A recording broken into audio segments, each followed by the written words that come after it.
역사의 뒤뜰 13번째 시간.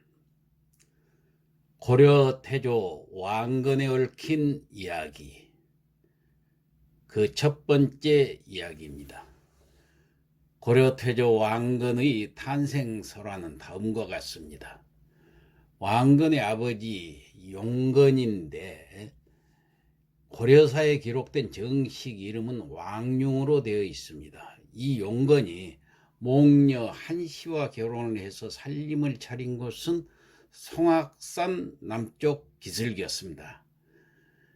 그들이 결혼한 지 얼마 되지 않은 어느 날 그들 부부에게 도선이 찾아왔습니다. 도선은 당나라에 유학하여 고승 일행에게서 풍수지리법을 익힌 후 귀국하던 중이었습니다. 도선은 용건의 집 앞을 지나가면서 중얼거리듯이 말을 했습니다. 어허, 기장을 심을 터에다가 어찌 삼을 심었는가. 이 말을 들은 용건의 아내는 급히 남편에게 달려갔습니다. 그녀가 도선의 말을 전하자 용건은 급히 도선의 뒤를 쫓아갔습니다. 용건이 자신을 쫓아오자 도선은 그에게 이렇게 말을 했습니다. 내가 일러주는 대로 집을 지으면 천지의 대수에 부합하여 내년에는 반드시 슬기로운 아들을 얻을 것입니다. 아이를 얻으면 이름을 왕건이라고 하십시오. 도선은 봉투를 만들어 겉에 간단한 글귀를 적어 넣었습니다. 삼가 그를 받들어 100번 절하면서 미래의 사만을 통합할 주인 대원군자를 당신에게 드리노라. 용건은 도선이 주는 봉투를 받아 100번 절하고 그가 시킨 대로 집을 짓고 살았더니 그 달부터 아내에게 태기가 보였고 10달 뒤에 아이를 낳았습니다. 용건은 도선의 말대로 아이의 이름을 왕건이라고 지었습니다. 이때가 877년 1월이었습니다. 이 이야기는 고려 의종 때 인물인 김관희의 백년통록에 기록된 내용을 고려사에 옮겨 적은 것입니다. 사실인지 아닌지는 분명하지 않지만은 어쨌든 왕건은 태어날 때부터 이미 왕이 될 운명이었다는 것을 피력하고 있습니다. 이러한 운명론은 대개의 인물 설화가 가지고 있는 전형적인 형식인데 이 왕건의 탄생 설화에 도참사상으로 유명한 도선을 끌어들인 것은 신뢰성을 확보하기 위한 편자의 극적 장치로 판단이 됩니다. 도선이 신라 말기에 살았던 그 실존 인물인 점을 부각시켜서 왕건의 탄생에 얽힌 이야기를 역사적인 사실로 이끌어가려는 의도가 짙게 배어있기 때문입니다. 이 도선과 왕건의 관계는 비단 탄생 설화에만 그치지 않습니다. 민지가 지은 편령 강목에는 왕건이 17살 때 도선이 다시 송악산을 찾아온 것으로 되어 있습니다. 왕건을 찾아온 도선이 이렇게 말했습니다. 당신은 혼란할 때에 상응하여 하늘이 정한 명당에 태어났으니 삼국 말세의 장생들은 당신이 구제하여 주기를 기다리고 있습니다. 도선은 왕건에게 군대를 지휘하고 진을 치는 법, 또 유리한 지형을 선택하고 적당한 시기를 택하는 법, 또 산천의 형세를 보고 이치를 헤아리는 법 등을 가르쳐 주어서 후삼국을 통일하고 고려를 세우게 되었다. 이런 이야기가 있습니다. 자, 그 다음 두 번째 이야기를 들어볼까요?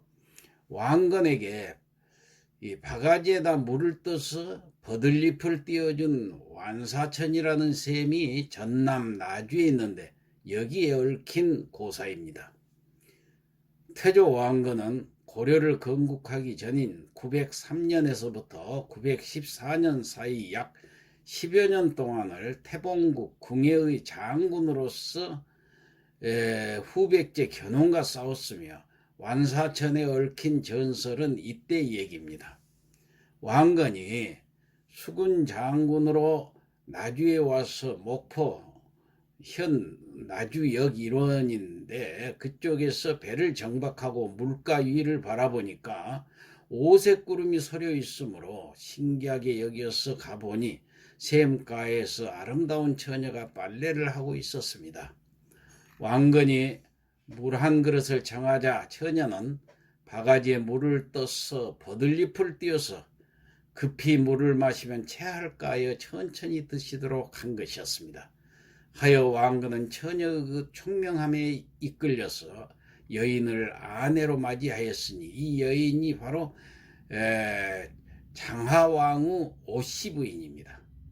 이 원사처는 한국 역사에서 고대 사회의 그 중세 사회로 전환기인 신라 말 고려 초에 나주 호족 세력과 왕건이 고려를 개국하는 과정에서 일어난 역사적 사건을 상징적으로 보여주는 유적입니다.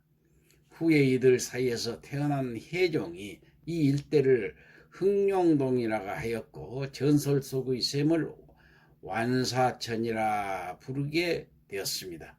이 완사천이 있는 마을을 흥룡동이라고 하는데 왕이 태어난 동네라는 의미입니다.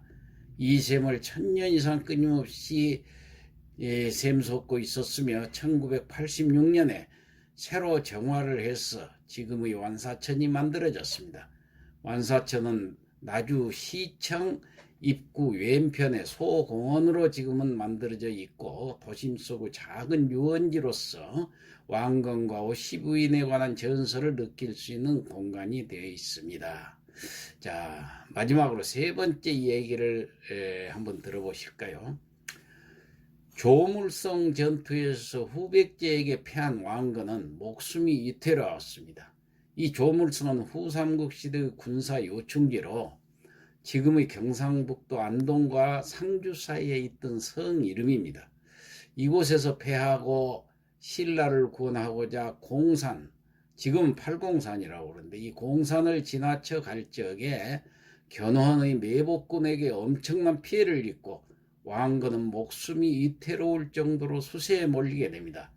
이에 왕건의 의동생인 신순겸이 왕건 갑옷을 입고 백제군의 주의를 끌면서 미끼가 되어가지고 다른 장수들은 왕을 보호하는 척, 그러니까 가짜 왕이죠. 신순겸을 보호하는 척 적군을 유인하기로 했습니다. 왕건의 도망갈 시간을 벌어주자는 것이었죠. 왕건은 이 계획에 반대를 했지만 별다른 방법을 찾지 못했습니다. 결국 의동생들인 8명의 장수 병사들을 뒤로 한 채 눈물을 머금고 탈출에 성공을 하게 됩니다. 하지만 왕건을 탈출시킨 여덟장수는 공산에서 견훤의 군사들에게 끝까지 항전하다가 장렬하게 전사를 했던 것입니다.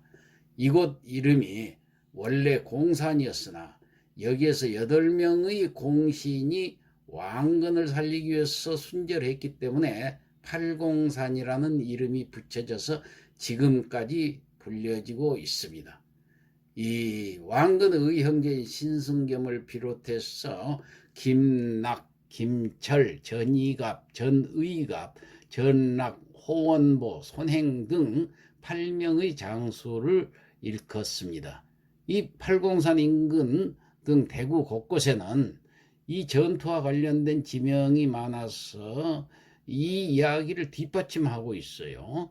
흩어질 파에 군사 군자를 써서 신순겸 장군의 군사가 견훤군에게 대패하고 흩어진 곳이라는 뜻으로 파군제, 또 왕건이 피신한 산이라는 뜻의 왕산, 또 풀해자에 얼굴 한자를 써서 왕건이 도망가다가 겨우 한숨 돌리고 근심이 가셨다는 장소인 해안 등이 대표적인 지명으로 정해져 있습니다.